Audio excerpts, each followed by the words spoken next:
My name is Marjorie, and I'm 69 years old. My house, I would say it looked like a garage. Most of the stuff you see, I bought it.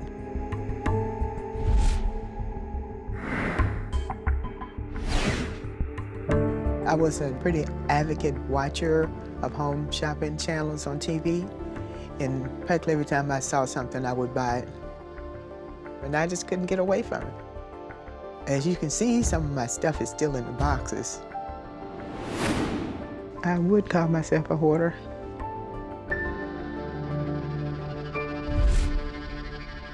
My name is Wesley Cielis Jr., and I'm Marjorie's husband. I lived at the house with Marjorie for about a year after our marriage. It just got to be too much. There was no room for my shoes. There was no room for my clothing.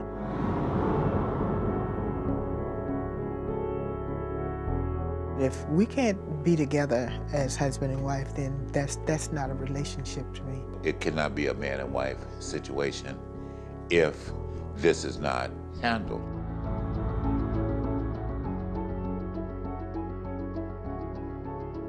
I'm going to tell Marjorie that she has the choice. If there's no room for my being able to hang my clothing, no, I'm not coming back to that. Nope. This was already here before he moved in. I've been trying for a long time, but when I'm by myself, it's hard.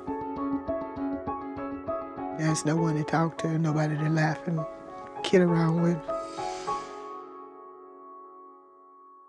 My name is Evelyn. I'm 39 years old, and Marjorie is my mother. We all grew up in the same household, me, my sister Charlotte, and my sister Sarah. House didn't look that way in the beginning when we were younger. I think my accumulating has probably started because most of the time I was by myself.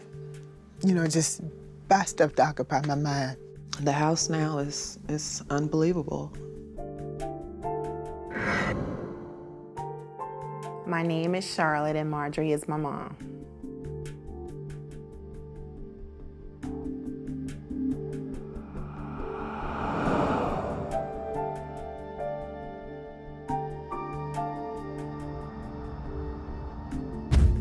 I think she just likes to hold on to stuff.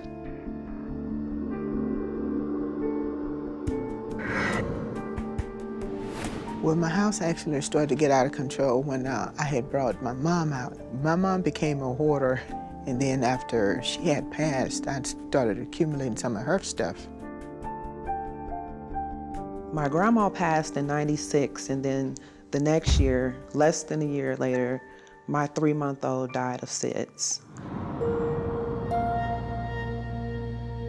I had her that night till about 1 o'clock in the morning. Then I took her back over, and she passed the same night. My mom, she felt guilty, which of course, you know, it was no one's fault. But she took it really hard.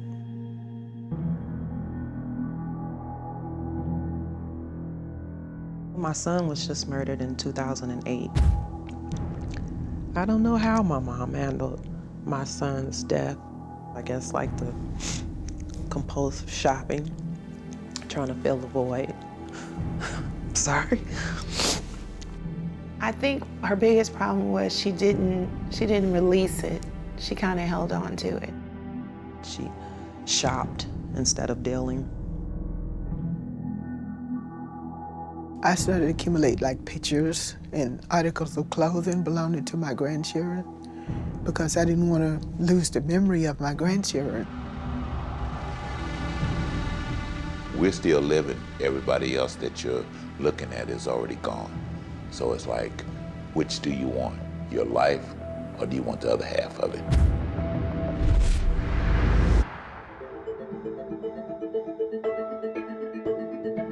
My name is Dr. Robin Zazio. I'm a licensed clinical psychologist, and I specialize in compulsive hoarding and OCD. Good morning, everybody. Hey. Good morning. The first thing that we're going to be working on this morning is the garage. I'm Dorothy Brenninger. I'm a professional organizer, and I specialize in hoarding. Out back, we're going to be making a closet area. We've got Salvation Army who's going to be here this afternoon. We load up their trucks. You know what's great about them, right? They solve problems because of you and what you're doing. So it matters that you give away a lot so they can do a lot. Salvation Army is great. We need to note the obvious. Your husband is not here right now. Obviously, that's raising some questions. What is his involvement in this process? If he's saying, I want the house cleaned out, we're gonna wonder, why is he not here?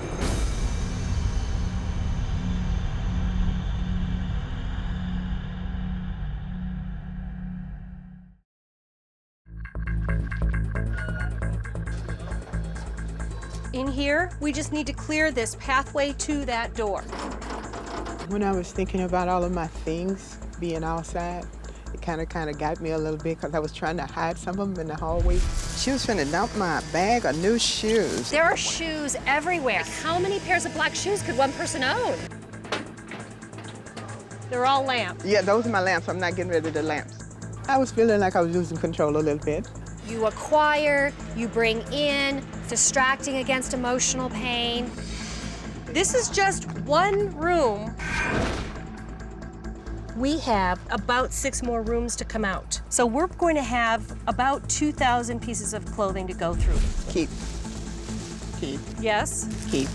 This one, okay. And this right here, and those. Okay, now, Marjorie, an entire case of tissue. We were definitely having some spending problems here.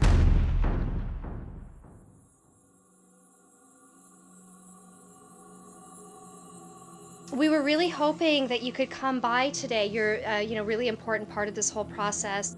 We called the Reverend to see if he was willing to come and work with us and talk with us. And he was quite defensive. We're now at 45 minutes past the time that he was going to be here, and it's really unclear if he's going to show up.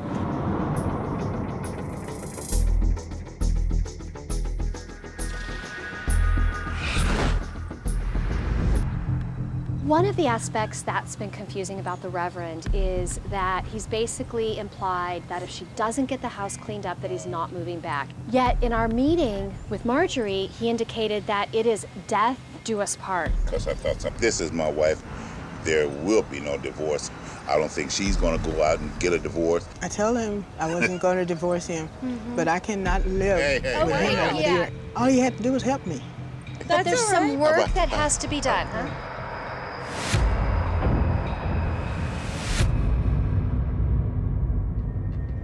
He went to give her an affectionate kiss, and she really resisted him. I saw Marjorie's face. She just glazed over, and I could see that she was thinking, that's not what I had in mind. It's all a really confusing mess, much like this house. I'm not going to be committed to him if he's not committed to me. One of the things that I'm working with Marjorie on is she really does shut down when she's around you. Well, and maybe I ought to leave. See, my car is right there. As far as Reverend L concerned, are we done now? Well, if you think I'm going to go out and ask him to come back, no, I'm not. Okay, so you're gonna get rid of all the clutter, and he's part of it. My heart is telling me to let go.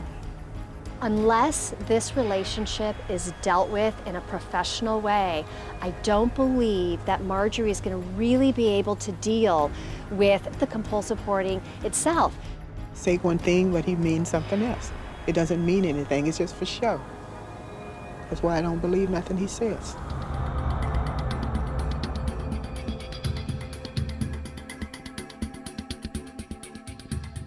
Today is about clearing clutter. I'm also asking you to really look, all of you, at clearing the clutter in your hearts and in your minds and in your souls, because that's what's really stopping it. Dorothy needs to know, am I creating a happy home for the two of you, or am I looking to create a home for a single lady, if you will? I guess what I really need to do is be specific about what I want in my life. So tell me specifically, what do you want? What I did want, I wanted my husband back. But after all of this has happened, I just gave up because it didn't look like we were going anywhere because I couldn't get him to talk to me so we could work out our problems. So where are you today? Right now, I'm gonna try to go on with my life. And, Great. And whoa, Reverend? I've had enough. Oh, you can hear this.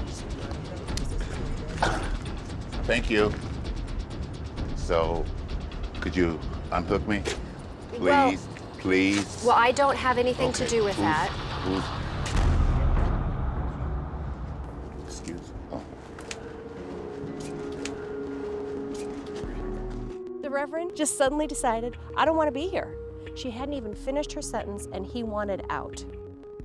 So he left, and we were left wondering what was going on. Interesting, because you said I'm going to move on with my life. He could have waited until I got finished what I was saying. Right. Dorothy, what's the plan? Wow. Plan is number one, hug like crazy. We were here to save the marriage, but now it looks like we're here to save Marjorie because she was without a voice and with too much stuff. Very happy right now because the biggest piece of clutter that my mom had in her life walked away.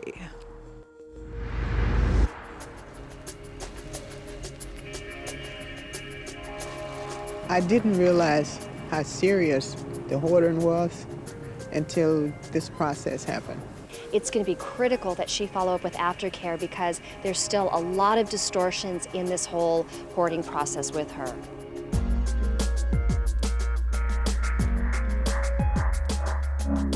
I think it's gonna take a while before my mom is able to really deal with her emotions and what happened here today. But I know she's gonna be okay because she has help. She's learned a lot. And she's gonna be okay.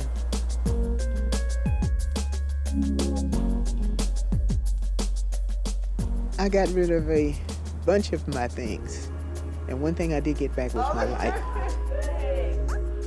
It's amazing. And I am happy that I did get it back.